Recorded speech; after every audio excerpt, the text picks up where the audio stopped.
দুপুরবেলা আমরা চলে এসেছি বাঁকুড়াতে, মানে বাঁকুড়ার বিষ্ণুপুরে। তো এখানে রাসমঞ্চ আরও যেগুলো দেখার আছে ওগুলো দেখবো।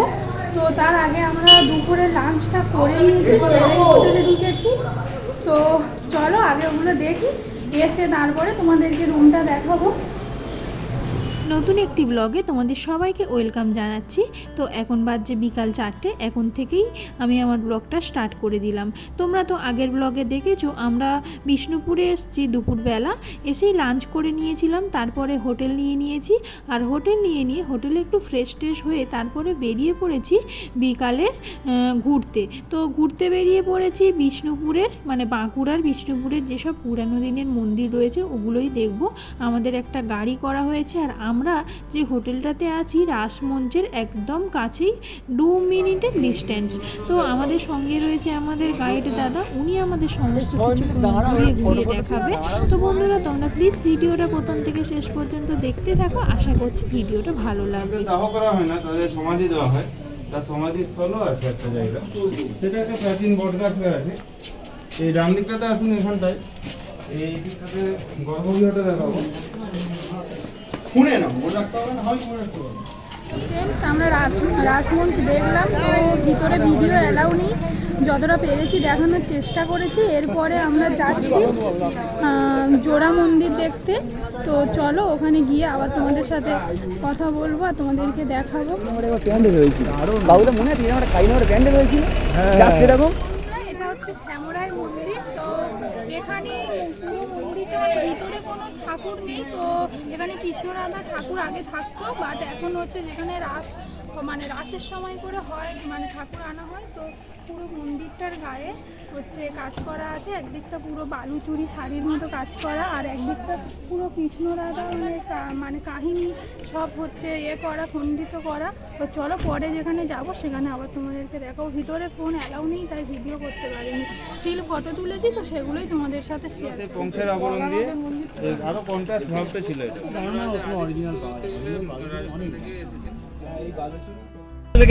হ্যাঁ, গুণ করে দেওয়া হয়। আচ্ছা, অপরাধীদের সাজা দেওয়ার জন্য। তবে ইতিহাসবিদগণ বা ঐতিহাসিকগণ ওনারা বলছেন যে ওয়াটার ট্যাঙ্ক বা জলাধার। হ্যাঁ, অনেকেই মনে করে এটা ওয়াটার ট্যাঙ্ক, তাই কারণ পাশে দেখুন রাধাকৃষ্ণের মন্দির, তাহলে মন্দিরের কাছাকাছি কোনো নৃশংস ব্যাপার হতে পারে না। আর তাছাড়া যেহেতু কৃষ্ণ ভক্ত ছিলেন ওনারা, আচ্ছা সেই কারণে কোনো এক সময় কোনো কেউ বোম হয়ে গেছিল। না শুনুন একটা কথা, কৃষ্ণ ভক্ত তো পরে হলেন, হ্যাঁ তার আগে যে ইতিহাস সম্ভাবনাটা বেশি থাকার কথা, কিন্তু সেই সময় কিন্তু এটা তৈরি হয় না, এটা তৈরি হয়েছে সপ্তদশ শতাব্দী। ও আচ্ছা আচ্ছা, অনেক পরে হয়েছে এটা। আচ্ছা আচ্ছা আচ্ছা। ওই যে মন্দিরটা, ওইটা কি সেই জোড়া? হ্যাঁ, এই যে জোড়বাংলা মন্দির। জোড়বাংলা মন্দির, হ্যাঁ, যার আদি নাম হচ্ছে কৃষ্ণ রায় বা কেষ্ট রায়ের মন্দির। জোড়বাংলা এই কারণে বলা হচ্ছে, গ্রাম বাংলা কাটার জিনিসের দায় কেনা দিদি হয়, মাটির জিনিস 20 টাকা। মূর্তিগুলো কত করে? অটোরাজগুলো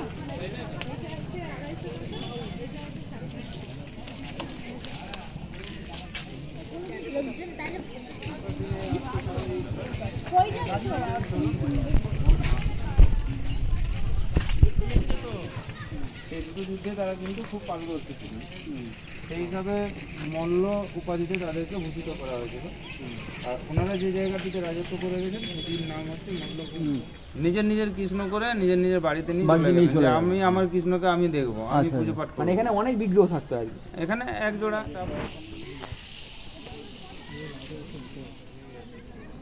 কাজ করছে ঘোড়াতে চড়ে বা হাতিতে চড়ে যুদ্ধের দিকে। আমরা দেখলাম এখন শ্যামরাই মন্দির। এই মন্দিরটিকে জোড়া মন্দির, তো জোড়া মন্দির মন্দিরটিকে শ্যামরাই মন্দিরও বলা হয়। তো ভিতরে তো ভিডিও অ্যালাউ নেই, মানে শুধু স্টিল ফটোই তুলেছি। তো তোমাদের যতটা পেরেছি দেখানোর চেষ্টা করেছি, তোমাদেরকে দেখিয়ে দেবো।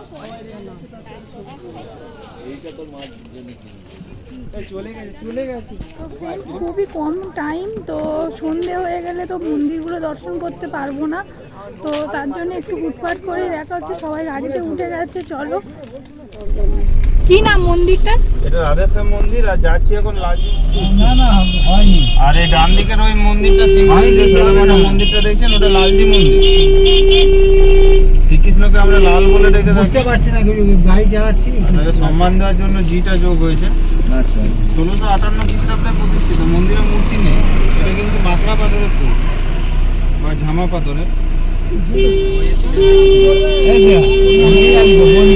যেমন বিয়ে না হয় ওই বড় পাথর দরজা, বৃহৎ দুর্গতরং বলা হয়। এই হচ্ছে আমাদের গাইড দাদা, তো উনি সব কিছু দেখাচ্ছে। তো চলো বড় পাথর দরজার ভিতরে কি আছে তোমাদেরকে দেখাবো।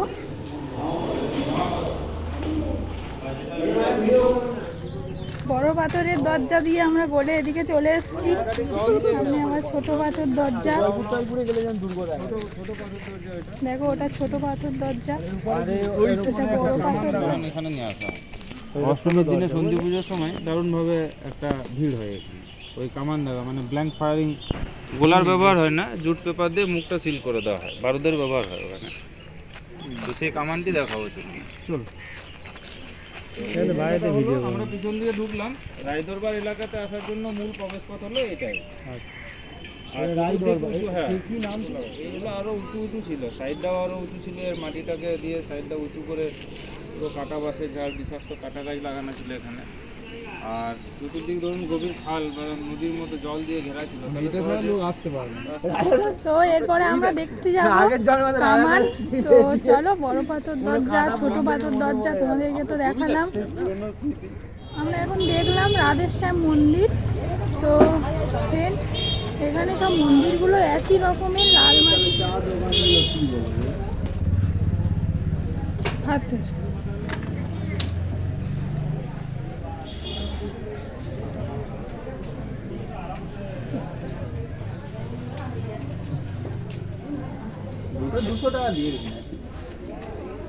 বাঁকুড়া জেলা পড়ে যাচ্ছে, তাহলে খরাপ্রবণ এরিয়াতে যাতে জলের কষ্ট না হয়, মল্লরাজারা মোট 9টা বাঁধ খনন করেছিলেন। বাঁধ বলতে একটা সাইড বাঁধানো, মানে বৃষ্টির জলটাকে আটক করা মাটির একটা পাড় দিয়ে।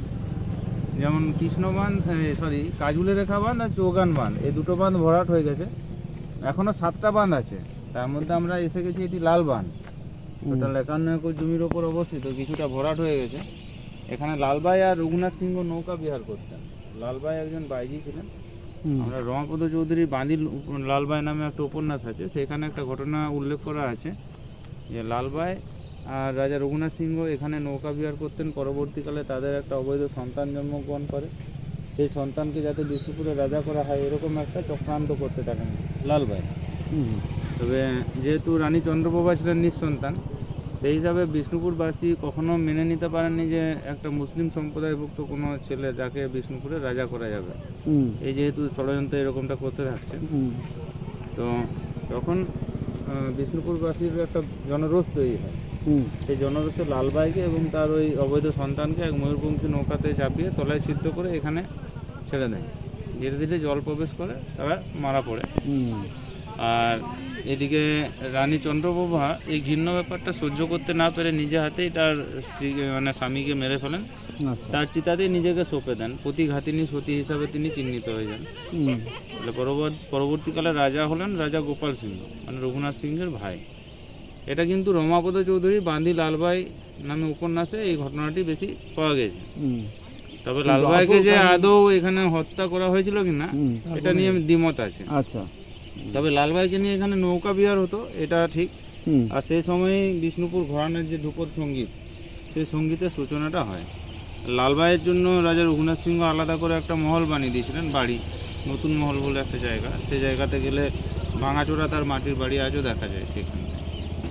সেই কারণে লালবাই এসেছিলেন, এটা কিন্তু বাস্তব। আচ্ছা, এখানে ডুবিয়ে হত্যা করা হয়েছিল, এটা একটা নৌকা বিহারও করতো। আর কেন এই জায়গার নাম লালবাঁধ হয়েছে সেটাও তোমাদেরকে বলে দিলাম। আমাদের গাইড দ্বারা তোমাদেরকে সবটা বুঝিয়ে বলে দিল। তোমাদের কেমন লাগছে আমার ভিডিওটা অবশ্যই তোমরা কমেন্ট করে জানিও। আর ভালো লাগলে লাইক তো অবশ্যই করো, তার সাথে আমার চ্যানেলটা নতুন হয়ে থাকলে একটা সাবস্ক্রাইব করে রেখো। তো এরপরে আরও অনেক কিছু দেখবো, তো সেগুলো তোমাদের সবটা দেখাবো, তোমরা প্লিজ আমার সাথে থেকো আমার সঙ্গে। এটা হচ্ছে লাল বাঁধ, বৃষ্টির জলকে এখানে সংগ্রহ করে রাখা হতো, তো তার জন্য লাল মাটি দিয়ে এই বাঁধটা বাঁধানো হয়েছে, তাই তারপর থেকে এই জায়গার নাম হয়েছে লাল বাঁধ।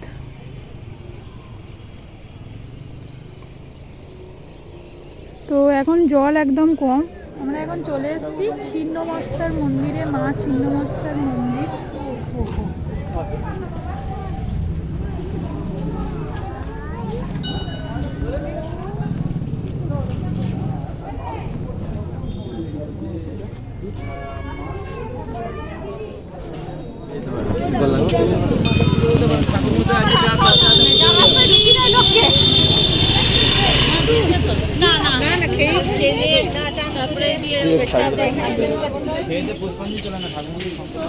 পুজো দেওয়ার জন্য এখান থেকে ডালা নিয়ে ঠাকুরের কাছে পুজো দেওয়া যায়। তো আমরা দেখবো। তো ফ্রেন্ড, এখানে প্রচুর বিভিন্ন ধরনের টেরাকোটার হার প্রচুর পেয়ে যাবে। তো আমিও একটা হার নিয়েছি, তো আরও কিছু নেবো। তো কালকে থেকে এখানে বিষ্ণুপুরের যে বাঁকুড়ার যে মেলাটা হয়, মেলাটা শুরু হবে, তো ওখানেই আজকে আমরা যাব, ওখান থেকেই কিছু কেনাকাটা করব। তাই আর এখান থেকে কিনলাম না। তো এখানেও প্রচুর জিনিস, মাটির প্রচুর জিনিস এখানে পাওয়া যায়। দেখো, আমরা এখন ছিন্নমস্তা মায়ের মন্দির দর্শন করে যাচ্ছি হচ্ছে কামান দেখতে। চলো, অন্ধকার হয়ে গেছে, তাই এত ভালো হয়তো মানে আমরা হয়তো দেখতে পারবো কিন্তু তোমাদেরকে দেখাতে পারবো না। প্রথম থেকে কামানটির নাম দলমাদল। দল অর্থাৎ শত্রু দল, মর্দন মানে নিধন বা বিনাশ, শত্রু বিনাশকারী একখানা কামান। এটা মর্দন, হ্যাঁ, সেই থেকে দলমাদল।